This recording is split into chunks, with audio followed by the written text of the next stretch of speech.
Now, I'd like to introduce our fifth and final storyteller of the night, Sara Abou Rashed, to tell her story titled Cookie Chronicles.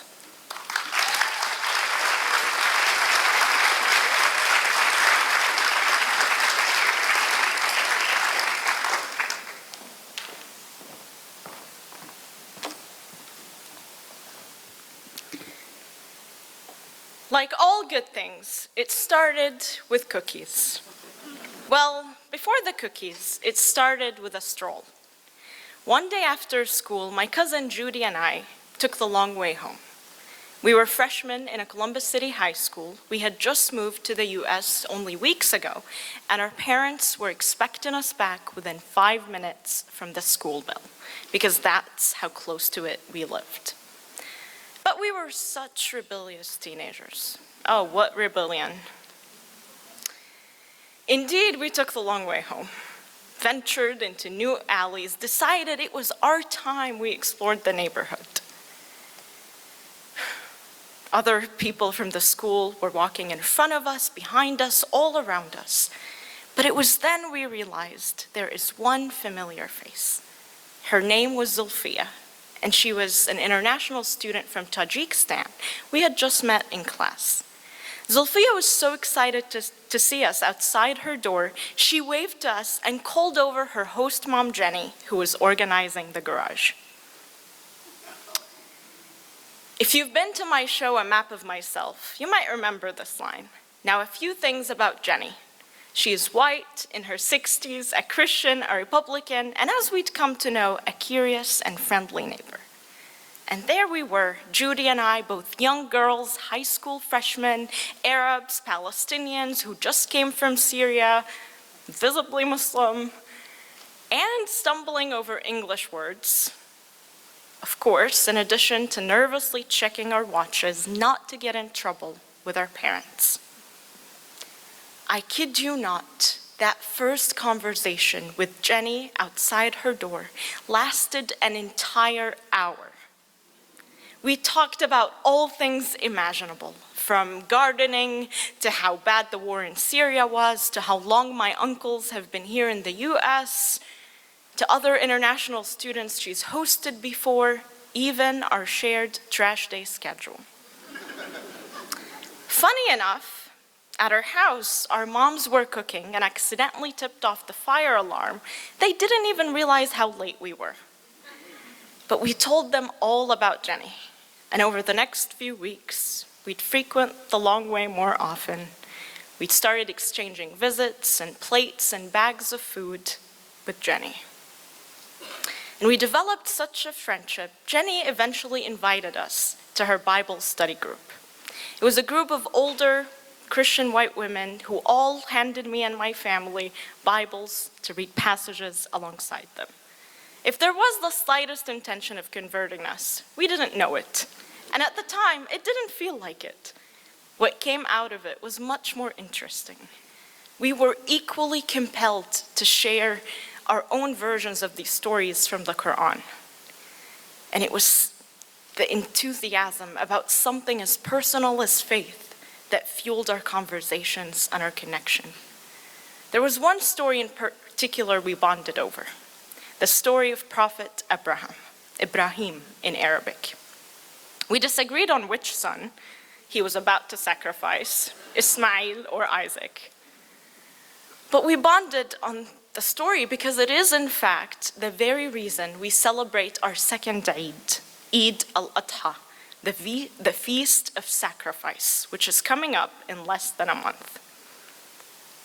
In our first year here in the US, my mother, a devout cookie maker and Muslim, didn't feel right making her special cookies when people we just left were suffering and dying in the war.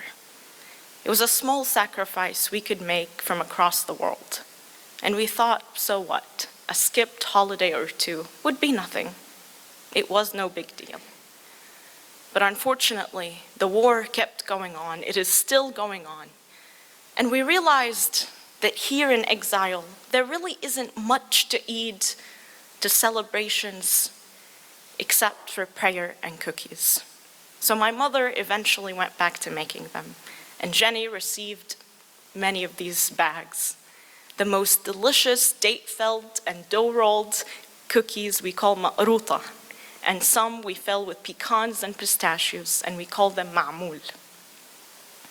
And indeed, our friendship only grew stronger. We took field trips together, went to Amish country, celebrated the birth of her grandchildren. We even decorated our first and only Christmas cookies and gingerbread houses at Jenny's house. There's a funny story Judy recently reminded me of, which is that one day after decorating these delicious sugar cookies, Jenny took us to the side and made a confession. It turns out these cookies were store-bought. She wanted to impress us with food the way we've been impressing her. So she hid all the boxes away, but she didn't feel right hiding the secret for too long. We forgive her. And then there came a time when a big milestone happened in my family that Jenny was a part of. My grandma's naturalization ceremony. Born in the United States, Jenny didn't know what it was that made one a citizen, let alone how one becomes a citizen, or what happens at such ceremonies. So she came along with us, and she watched with big blue eyes as a bunch of immigrants stood up and down, listened to a judge, raised their hands, recited an oath, then were finally sat down and handed certificates that pronounced them citizens, official Americans. That day was so special, made even more special, when the judge found out I was a local poet with just the right piece for the occasion. So she invited me up there to share my piece. I stood up and said, "Thank you so much, Your Honor. I dedicate this poem to the newly naturalized Americans and to the Jennies in the room who've come here to witness our journeys. But I'm specially dedicating this poem to my grandmother, Maryam Hassan Abu Aziza. I do not know all of your names, but all of you do know mine. I am America, I am America, I am America. For I am different. For I know and feel and see and hear and love and accept and defend and embrace my differences. I am America. For I come from someplace else. آتي من خلف شواطئ المتوسط ولغتي العربية تجهلها ألسنتكم. I am the face, the voice, the body of America. I am America. For I too have lost a father. An old, wise man, a history, a legacy. My Constitution is one book they're leaving to dust. I am America, for I too have won a mother. The Statue of Liberty stands tall like the only family virtue you may not find in foreign blood, but you certainly breathe in air. I am America, for I am revolutionary. I am America, that I protest. The Washington March spread like honey in my veins. Honey, I say, because in America we are sweet and we stick together like this. I am America, for I am one. It's all of me, it's all of us, or none. I'm America, for no one can divide me. Your borders do not define me. My landscape is my pure dress being stained with violent blue and bloody red. There are needles being put through me, scissors and sewing machines ready to redesign me, telling me parts of me they like and parts need cut, uprooted, taken out of the streets, out of my insides out. I'm America, and oh dear America, I love you.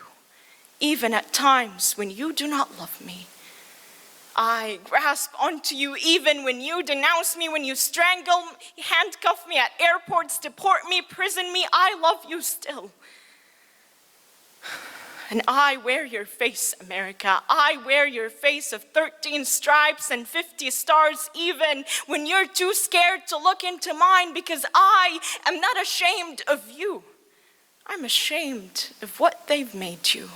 America, they do not know you like I do. A country is two neighbors stitched at a time. Cookies may just be the thread. It's a gesture and a tradition we hold dear. And even as Jenny eventually moved out of the neighborhood, than we later did, we've carried this gesture with us wherever we went. We carried bags of cookies to new neighbors, new employers, new colleagues, that when I moved to Michigan last year for my master's in creative writing, you bet I carried those cookies across states, knocked on new doors, made new neighbors, new friends, handed them to new professors. In fact, my mother wants you all to know that she wishes she were here to bake you all some. So come knock at our door. Thank you.